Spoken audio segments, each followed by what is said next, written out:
Good morning. मैं शशि कुमार सिंह आपको अपने SK सिंह चैनल में सभी लोगों का स्वागत करता हूँ। कैसे हैं आप लोग? प्लीज़ कभी कमेंट भी कर दिया कीजिए ताकि मेरा और मोटिवेशन बढ़े वीडियो बनाने के लिए। आप सभी लोगों को कंटिन्यू मैं वीडियो बना रहा हूँ, आप पढ़ते रहें और ध्यान से, और मेरे चैनल को सब्सक्राइब और शेयर ज़रूर करें। प्लीज़ थोड़ा में कंप्रोमाइज़ करें और हमें आगे थोड़ा बढ़ाएं ताकि हमें वीडियो बनाने में भी मज़ा आए कि हाँ, हमें बच्चे लाइक कर रहे हैं। तो चलते हैं। आज के क्लास 8 का नया चैप्टर है आपका। एक चैप्टर आपका कंप्लीट हो गया है, सर्व समीका। उसका कल हमने टेस्ट पेपर भी डाला था, लेकिन किसी ने भी एक भी कमेंट नहीं किया है। ठीक है, आप लोग सॉल्व करें उसको, क्वेश्चन को। जो ना आए हमें भेजें, हम उसको आपको सॉल्व करके भेजेंगे। ठीक है, तो चलते हैं आज नेक्स्ट वीडियो पे। तो आज का चैप्टर हमने लिया है इम्पॉर्टेंट और बहुत वेरी इम्पॉर्टेंट है, मेंसुरेशन। ठीक है, मेंसुरेशन जिसको हिंदी में कहते हैं क्षेत्रमिति। तो इसमें आपका चैप्टर में आपको पढ़ना है, ये देखिए फिगर। ये फिगर देख करके आपको क्या लगता है किसका फिगर है? हम पहले इस फिगर को इतना देखेंगे, AD और CB और ABCD, यानी इसकी समलंब, यानी ये भुजाएं समान हैं। कौन कौन सी? समांतर हैं। DC और AB समांतर हैं और AD और BC समांतर नहीं है, यानी असमांतर है। ठीक है, अगर यही BC ऐसे खींची होती तो समांतर होती। तो चलते हैं, इसको पहले फॉर्मूला आपको प्रूव करवाते हैं।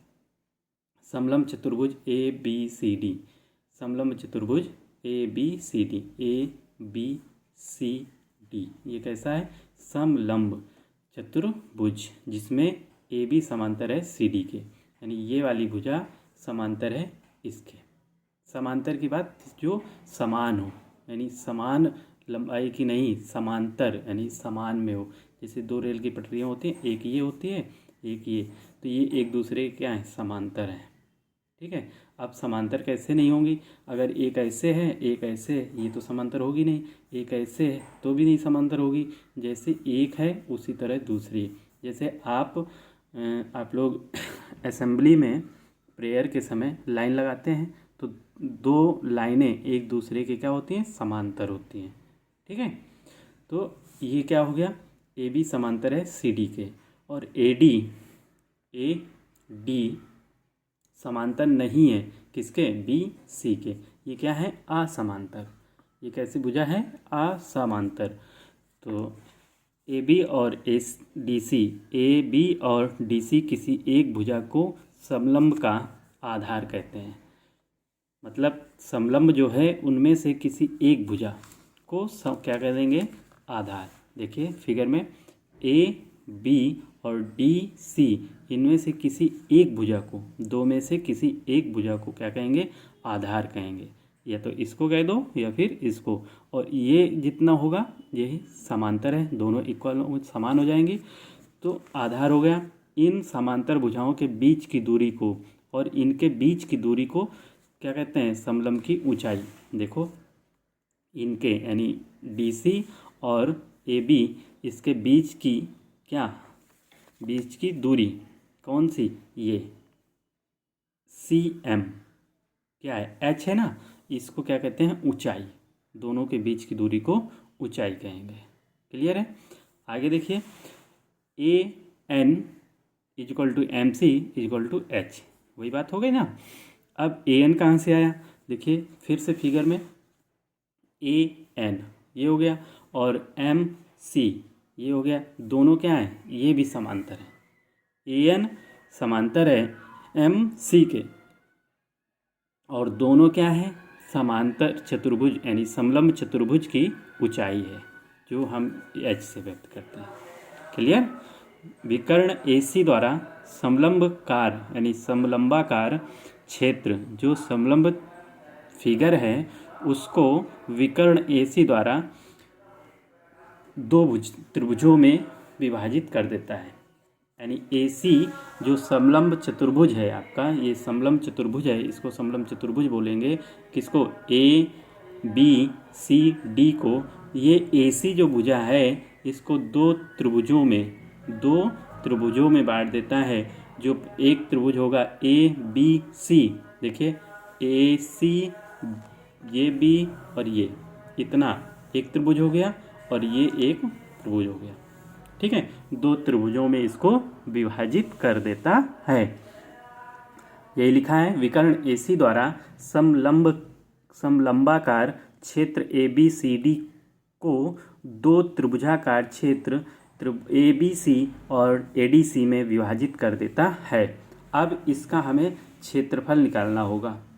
ठीक है, अब पूरे समलंब चतुर्भुज ABCD का क्षेत्रफल निकालना है। तो क्या करेंगे? दोनों त्रिभुजों के क्षेत्रफल में जोड़ देंगे। दोनों त्रिभुजों का क्षेत्रफल निकाल करके दोनों को जोड़ देंगे और किसके बराबर होगा? समलंब चतुर्भुज के बराबर। देखिए, समलंब चतुर्भुज का क्षेत्रफल बराबर त्रिभुज ABC का क्षेत्रफल और त्रिभुज ADC का क्षेत्रफल। ठीक है, त्रिभुज ADC का क्षेत्रफल, दोनों को जोड़ देंगे, किसका निकल आएगा? समलंब चतुर्भुज का क्षेत्रफल। तो माना कि AB बराबर B1, DC बराबर B2 रखने पर, यानी AB, ये देखिए फिर से फिगर में, AB क्या है? B1 मान लेंगे और DC को क्या मान लेंगे? B2 मान लेंगे। AB और DC B1 और B2। अब त्रिभुज का क्षेत्रफल क्या होता है? कोई भी त्रिभुज है उसका क्षेत्रफल क्या होगा? 1/2 आधार गुणे ऊंचाई, 1/2 आधार गुणे ऊंचाई। ठीक है, त्रिभुज का क्षेत्रफल क्या होता है? 1/2 आधार गुणे ऊंचाई। अब देखिए 1/2 और नीचे AB था, उसको हम क्या माने थे? B1 इंटू ऊंचाई h था, तो 1/2 B1h। त्रिभुज ADC का क्षेत्रफल, ऊपर DC था तो उसको हमने क्या माना? B2, तो 1/2 आधार गुणे ऊंचाई, तो 1/2 आधार B2 इंटू h, तो दोनों का क्षेत्रफल हो गया। अब समलंब चतुर्भुज का क्षेत्रफल, समलंब चतुर्भुज ABCD का क्षेत्रफल इक्वल टू त्रिभुज ABC का क्षेत्रफल प्लस त्रिभुज ADC का क्षेत्रफल, यानी दोनों क्षेत्रफलों को क्या करेंगे? जोड़ देंगे, तो पूरे समलंब चतुर्भुज का क्षेत्रफल निकल आएगा। 1/2 into B1h, 1/2 B1h plus 1/2 B2h, दोनों को जोड़ेंगे। देखिए h यहाँ पर भी है, h यहाँ पर भी है, कॉमन ले लेंगे तो 1/2 B1 बचेगा, h बाहर हो गया, 1/2 B2। अब देखिए दोनों में सेम क्या है? 1/2 भी बाहर निकाल लेंगे, तो 1/2 और h और ब्रैकेट में B1 प्लस B2। कहने का मतलब अर्थात समलंब चतुर्भुज का क्षेत्रफल बराबर 1/2 h क्या था? ऊंचाई, 1/2 ऊंचाई और भुजाओं का योग, यानी जो समांतर भुजाएं हैं कौन कौन सी? AB और DC, उन भुजाओं का योग करके ऊंचाई में गुणा कर देना है और 2 का भाग दे देना है। ये आपका सिंपल सा फॉर्मूला हो गया किसका? समलंब चतुर्भुज का क्षेत्रफल। अब देखिए कुछ हम बताना चाहते हैं एक और, जैसे 2 समलंब चतुर्भुज दिए गए हों, उनमें से दूसरे वाले चतुर्भुज को उल्टा करके अगर हम जोड़ देते हैं तो समांतर चतुर्भुज बन जाता है। क्लियर है? देखिए ये फिगर है, फिगर पहला है ABCD, ये आपका पहला समलंब चतुर्भुज है, ये समलंब चतुर्भुज है, और एक ये है दूसरा PQRS। ठीक है, ABCD और PQRS ये 2 समलंब चतुर्भुज हैं, देख रहे हैं ना। अब पहले को तो हम उसी तरह लिख दिए हैं ABCD, पहले को उसी तरह सेम बना देंगे, दूसरे वाले को उल्टा कर देंगे, यानी ये ऊपर चला जाएगा और ये नीचे। देखो PQRS, ठीक है, या पर यहाँ पर लिख लो एस एस आर और ये हो जाएगा पी क्यू। ठीक है, अब समझ में आ जाएगा। तो ये उल्टा करके इसमें ऐड कर दिए तो जो ए आर क्यू और डी ये प्राप्त हो रहे हैं, ये एक आपका समांतर चतुर्भुज प्राप्त हो गया। ठीक है, क्लियर हो गया ना? आगे चलें, चलिए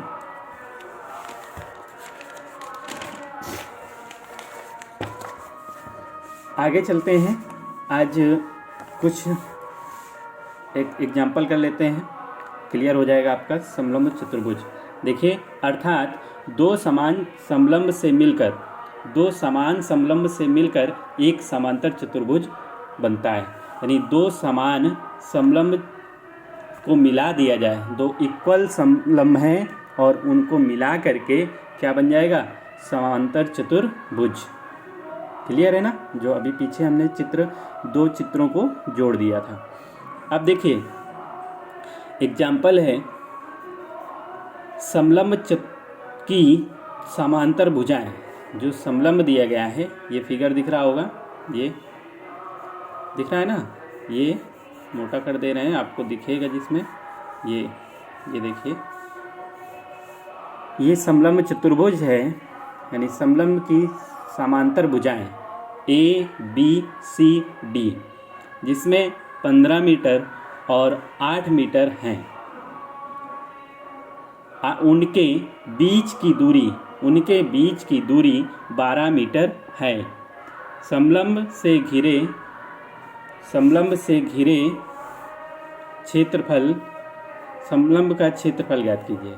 समलंब से घिरे आकृति का क्षेत्रफल, यानी आकृति का क्षेत्रफल ज्ञात करना है हमें, यानी इसका पूरे का ए बी सी डी का क्षेत्रफल ज्ञात करना है।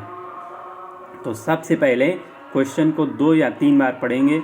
अगर क्वेश्चन समझ में आ गया, आप सॉल्व कर लेंगे। देखते जाइए। समलंब की समांतर भुजाएं 15 मीटर तथा 8 मीटर हैं। यानी जो समलंब अभी हमने पीछे बताया है, उनकी जो समांतर भुजाएं हैं वो आपको 15 और 8 मीटर दी गई हैं। तो आपको याद आ गया कि ए बी और डी सी या सी डी दो समांतर भुजाएं हैं। समांतर है ना, एक नीचे वाली और ऊपर वाली, वो दी गई हैं 15 और 8। तो पहले नीचे वाला आपका हो गया 15 और ऊपर वाला हो गया 8। क्लियर? अब इनके बीच की दूरी ये वाली, अगर हम इसको ऐसे डाल देंगे ना, ये बीच की दूरी कितनी दी गई है? 12 मीटर। ठीक है। अब देखिए, जो भुजाएं थी उनको किससे व्यक्त किया गया था? B1 और B2 से। तो B1 का मान 15 मीटर और B2 का मान 8 मीटर। क्लियर है? और ऊंचाई कितनी है? h। ऊंचाई को h से व्यक्त किया गया था, तो h = 12 मीटर। क्लियर? तो समलंब का क्षेत्रफल क्या होता है? 1/2 B1 प्लस B2 यानी समांतर भुजाओं का योग इंटू h। ये अभी सॉल्व किया गया है। तो 1/2 B1 की वैल्यू 15, B2 की वैल्यू 8 इंटू 12। ठीक है। अब इसको दोनों को जोड़ देंगे तो 15 और 8 23, 15 5 20 और 3 23 इंटू ये 12 हो गया 1/2। क्लियर है? अब 2 से भाग देंगे तो 23 तो कटेगा नहीं, इसको काट देंगे तो 2 छके 12, अब 6 बचा, तो 23 × 6 = 138। देखिए 6 × 18 हासिल 1, और इसका इसमें मल्टीप्लाई करेंगे तो 6 दूनी 12 और 1 13, यानी 138 मीटर स्क्वायर। जो आपका समलंब का क्षेत्रफल निकल आया, area of ABCD = 138 metre square. Confirm? इसी तरह आपको क्वेश्चन करना है। पहले क्वेश्चन को 2 से 3 बार पढ़ेंगे, बार पढ़ेंगे, और क्वेश्चन जब पढ़ लेंगे तो आपको समझ में आ जाएगा। ठीक है। एक एग्जांपल और देखते हैं।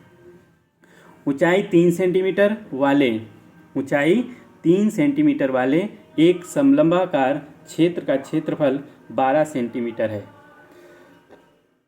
कह रहा है ऊंचाई 3 सेंटीमीटर वाले एक समलंबाकार क्षेत्र का क्षेत्रफल 12 सेंटीमीटर है। यदि समांतर भुजाओं में से एक भुजा 3 सेंटीमीटर हो तो दूसरी भुजा ज्ञात कीजिए। ठीक है, तो इसमें चित्र बना के आपको दिखाते हैं। कह रहा है आप देखिए, इसमें एक ये है, एक ये भुजा हो गई और एक यहाँ पर मान लेंगे ये भुजा हो गई। इनके बीच की दूरी, इनके बीच की दूरी, बीच के ऊंचाई यही तो होगा ना, ये कितनी है 3 सेंटीमीटर। तो इसको A मान लेंगे, इसको B मान लेंगे, इसको C और इसको D। अब इसमें से एक भुजा दी गई है 3 मीटर, 3 सेंटीमीटर और दूसरी भुजा हमें निकालना है। कहने का अर्थ है ये B1 दिया गया है, B1 दिया गया है और हमें B2 निकालना है। क्लियर हो गया। और इसका क्षेत्रफल दिया गया है, पिछले वाले सवाल में क्षेत्रफल निकालना था, इसका क्षेत्रफल दिया गया है 12 सेंटीमीटर स्क्वायर। क्लियर।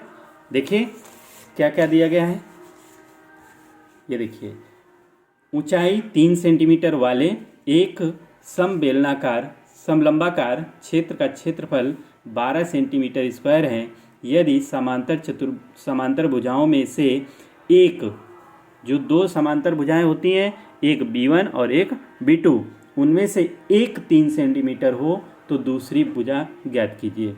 तो समलंब का क्षेत्रफल क्या होता है 1/2 B1 + B2 इंटू H।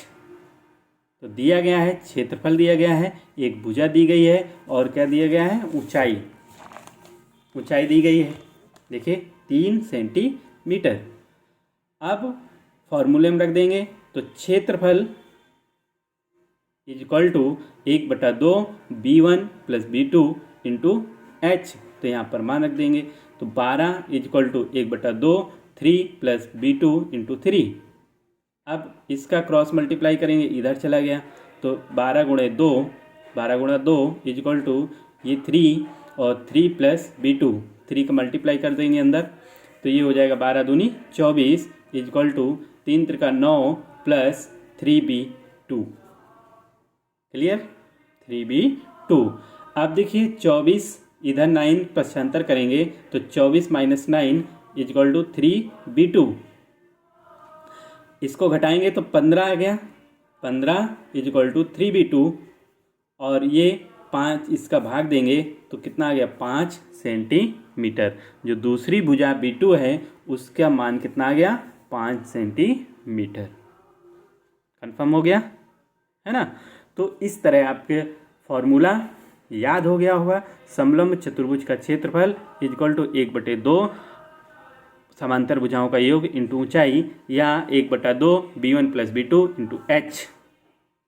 और उसमें से कभी क्षेत्रफल पूछ लेगा, दोनों भुजाएं और ऊंचाई दे करके क्षेत्रफल पूछेगा, कभी ऊंचाई पूछ लेगा यानी क्षेत्रफल और दोनों भुजाएं दी होंगी तो ऊंचाई निकालना होगा, कभी एक भुजा क्षेत्रफल और ऊंचाई दी जाएगी तो दूसरी भुजा ज्ञात करेंगे।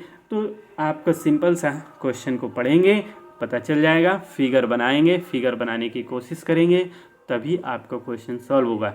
इस तरह के क्वेश्चन मेंसुरेशन में अगर आपका फिगर बन गया तो 99% क्वेश्चन सॉल्व हो जाएगा। ठीक है, तो आज कल से एक्सरसाइज शुरू करेंगे। आप लोग एक्सरसाइज कीजिएगा, जो क्वेश्चन आए हमें भेजिए, कमेंट कीजिए, हम आपको क्वेश्चन सॉल्व करवाएंगे। और नहीं भी भेजेंगे तब भी आपको हमें करवाना ही है। तो कल आपका एक्सरसाइज जो है उसको सॉल्व करेंगे। तो आज के लिए इतना ही रखते हैं, मिलते हैं नेक्स्ट वीडियो में। थैंक यू, धन्यवाद।